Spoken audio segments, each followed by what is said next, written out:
Okay, so welcome back to the channel, and in today's video we are talking about Raf Simons' debut collection at Prada, which he co-creatively directed with Miuccia Prada. But before I continue this video, you can follow me on Instagram and on Twitter at Fashion Roadman for all your daily fashion news. So I'm well aware that the audience for my videos is a mixture of people who are really into fashion and know loads of things already, and then people who are just getting into fashion. So for the sake of the latter, I will give a brief overview on Raf Simons and Miuccia Prada. So to start with Raf Simons, Raf Simons is a Belgian fashion designer, and he's well known for his work mainly in the 90s and the early 2000s. He has also been the creative director for many different brands, so brands like Jil Sander, off the top of my head, Calvin Klein, Dior, and now Prada.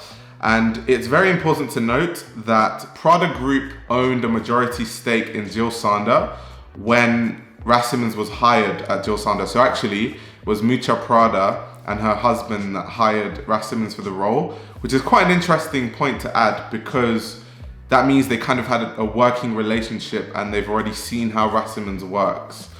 So I wonder to what extent that influenced Raf now being in the position he is. A lot of Raf Simons' old work was inspired by punk. There's a lot of inspiration from a lot of British bands around the time, and he also has loads of different references like freedom and stuff like that. But yeah, I could go on and on about Raf Simons. But to move on to Miuccia Prada.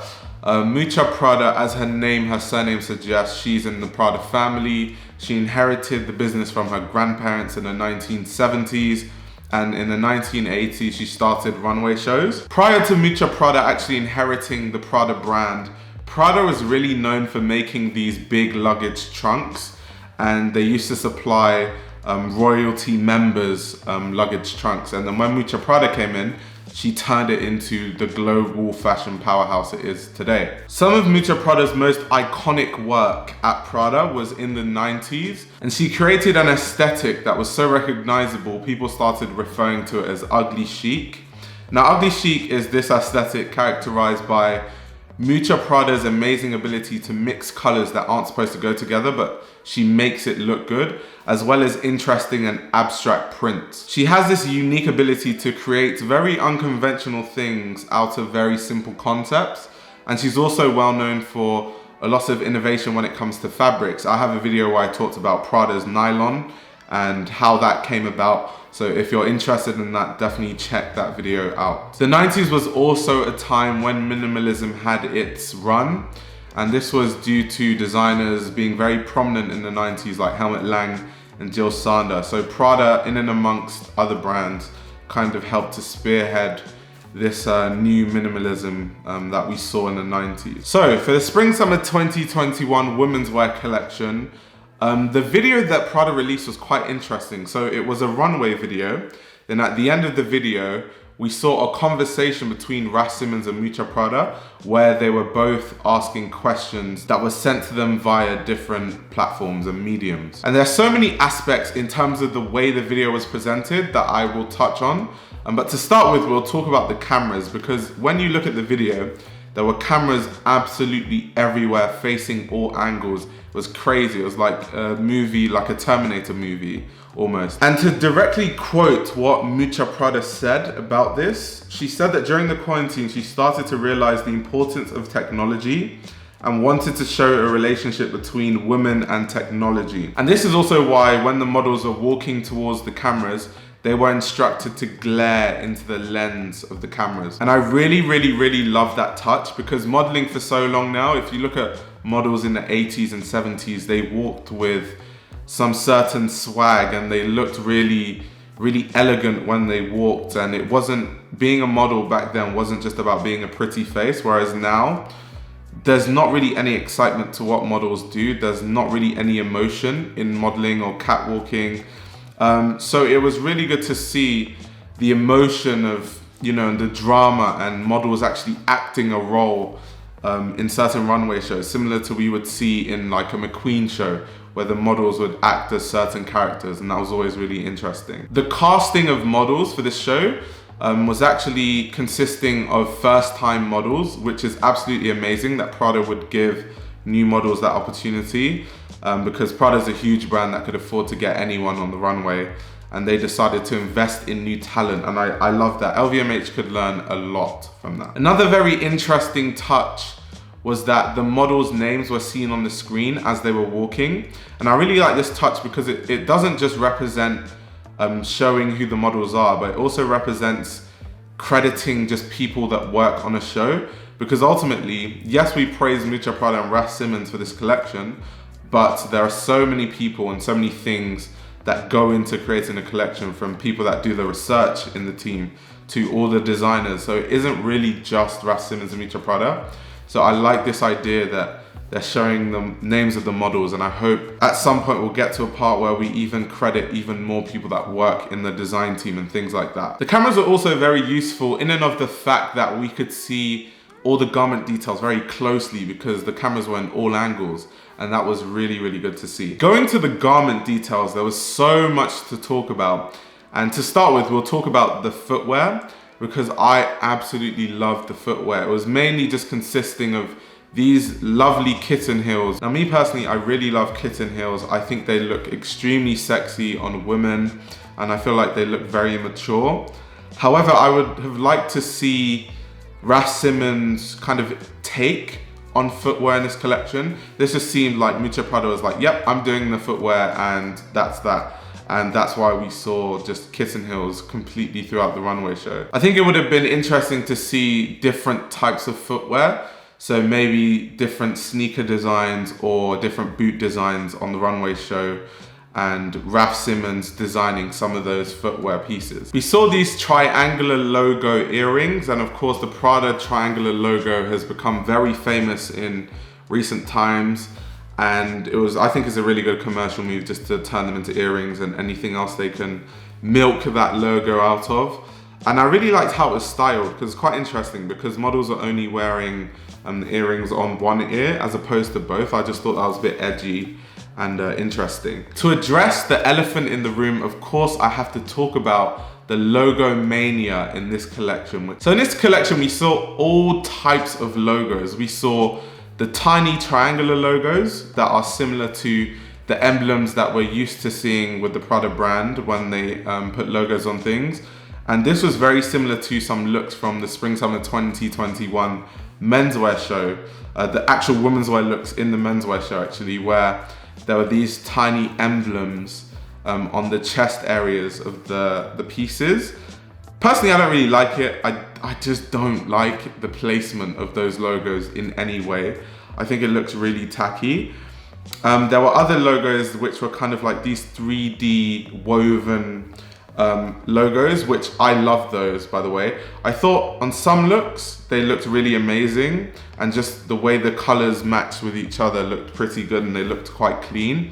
And in other looks, especially the ones where it would be like a colored piece and then a black logo, they looked terrible in my opinion. They looked extremely tacky. They looked like you're literally crying for people to know you're wearing Prada.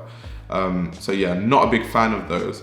The third type of logos we saw were kind of just triangular prints. So they didn't necessarily say Prada in it like a proper logo, but the emblem design was there in the graphics, and then there were different things written in the graphics and around the graphics. And it was interesting to see all these different interpretations of the logos. From a personal perspective, I think a lot of those graphics look really good if you put them on things like sweaters, which Raf Simons has done in the past, and things like hoodies. I think on a satin dress, it just doesn't look right. A satin dress is the type of thing that's supposed to be very chic, very elegant. I think putting all those graphics on those satin dresses, it takes the elegance away from the dresses. Of course, that's my personal opinion, and obviously you guys can comment down below what you think. We also saw very interesting takes on Prada nylon products. We saw utilitarian garments made out of nylon, and this is the sustainably conscious nylon, which is called re-nylon actually, that I've talked about in my Prada nylon video, which you guys should check out. And they use it to make things like skirts with pockets, or these kind of like vests. And they use it on the garments with the wrap details, where you would see the pockets on the back. And I kind of like this very utilitarian aesthetic in terms of the collection. Why I actually thought this was really nice, a nice touch, was because in the discussion that Raf Simons and Miuccia Prada had after the presentation, they were actually talking about wearability and clothing being timeless and lasting the test of time and, you know, being relevant past a season. And I feel like if you add a lot of function to pieces, that kind of increases its value in terms of how frequently people will use it. So I thought that was an interesting take. It was also interesting to see Prada just make different stuff that they haven't really made using the nylon materials. So I just thought it was really interesting. I especially love the nylon skirts with the utility belt. I thought that was an interesting look. Although the belts, I'm not too much of a fan of those. But once again, that's more of a personal opinion thing. I also like the amazing fabric selection in this collection. The satin dresses, I thought they looked so chic. The fabric just looked amazing on screen. I literally just wanted to feel the fabric through the screen. In many of the looks in this collection, you could draw parallels to old Raf Simons and old Miuccia Prada work. So to start with Raf Simons, for this collection, there was help from Peter the Potter, who helped design some of the graphics and the text prints in this collection. Peter is actually a long-standing Raf collaborator, and he's worked on a lot of Raf Simons collections in the past. So it wasn't a big surprise that a lot of the graphics that we saw on the Prada pieces in this collection look very similar to old Raf graphics. We also saw a reference to old Raf Simons work at Calvin Klein, with these branded text prints that were on the turtlenecks. So obviously when he was at Calvin Klein, it just said Calvin Klein on the turtleneck, and now at Prada it says Prada. And another take from his Calvin Klein days was the sweaters with the holes in it. We've definitely seen Raf Simons do that on multiple occasions. To talk about Miuccia Prada, we saw very direct references from the Prada Spring-Summer 1996 collection and the prints that were there, whether it was the lime green and the brown print or the pea print that we've seen on multiple occasions in the Prada archives over the years. To me, them referencing old collections made a lot of sense because, like I said earlier, in the discussion they had together, they were talking about how they feel like clothing should be able to transcend seasons and transcend a year or a few years. So it makes sense with that philosophy that they would bring back old looks. So yeah, a lot of people were angry about that, like, oh, is Prada running out of ideas? I think that was very deliberate. So yeah. To go further into this concept, one of the questions that was asked during the conversation between Miuccia Prada and Raf Simons was about how they come up with new ideas constantly. And Raf Simons had some really interesting things to say. What he said was something along the lines of, when you have been designing for like 20 plus years and you have such a big body of work, then it's really just about refining your own body of work and really having a consistent design language. So he doesn't think that people should expect crazy new things from him. And he said he looks to the younger designers that are up and coming to create things that are completely new and fresh, which I thought was an interesting take. And it made me wonder, does that mean that in future Prada collections we're going to see a lot of references to their old work, if that's kind of the mindset that Raf Simons had? And obviously Miuccia Prada said something very similar. And to go further, even further into this concept, I have a quote that Raf Simons said during that conversation. So what he said was, while the collection didn't look like the way Miuccia Prada dresses, it tapped into the idea of essentials that her personal style embodies. A sense of a timeless wardrobe of staples, which once again just means that now they're more thinking of timelessness and things like that. From the way Miuccia Prada was talking during the discussion, I got this dark sense from her. Like, she doesn't have a lot of optimism with maybe where the fashion industry is going, because she was talking about, of course, sustainability and diversity and all the issues that have come about with how sustainable the fashion industry is.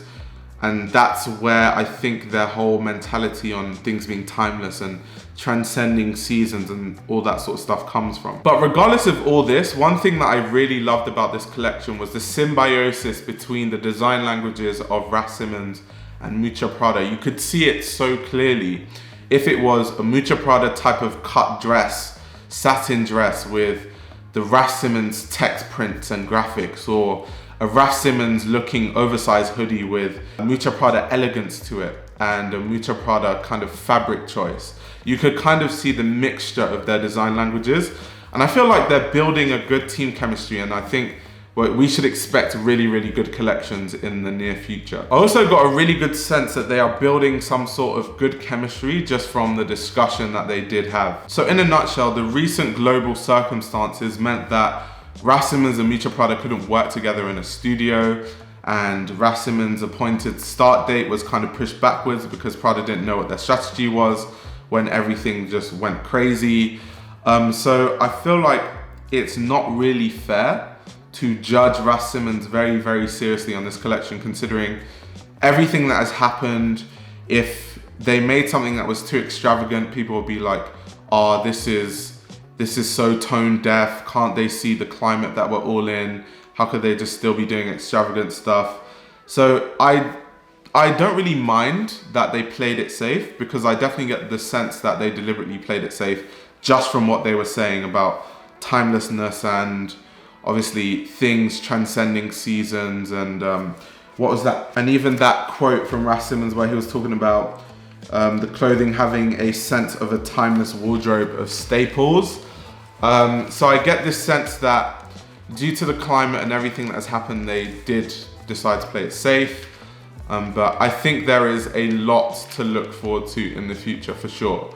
But on that note, thank you very much for watching the video. Comment down below what your thoughts are on the collection. I know it really split opinions. Some people were really mad, like this was too commercial, they played it too safe. Other people were like, I don't like the logos. Some people really loved it. So I'll be really intrigued to see different people's opinions. But on that note, like this video if you liked it, subscribe to my channel if you are new. If you want to support the channel financially, you can support me via Patreon, where you get access to exclusive content, and it's also a way you can support my channel. The link to that is in the description below. Also, the link to my website is in the description below, where you can read some of my articles, or you can buy my tote bags. But yeah, all in all, I thought it was pretty good. I wouldn't say it was groundbreaking, but I'm definitely looking forward to what they do in the future. And on that note, I'll see you guys soon, and I'll be back with another video very soon.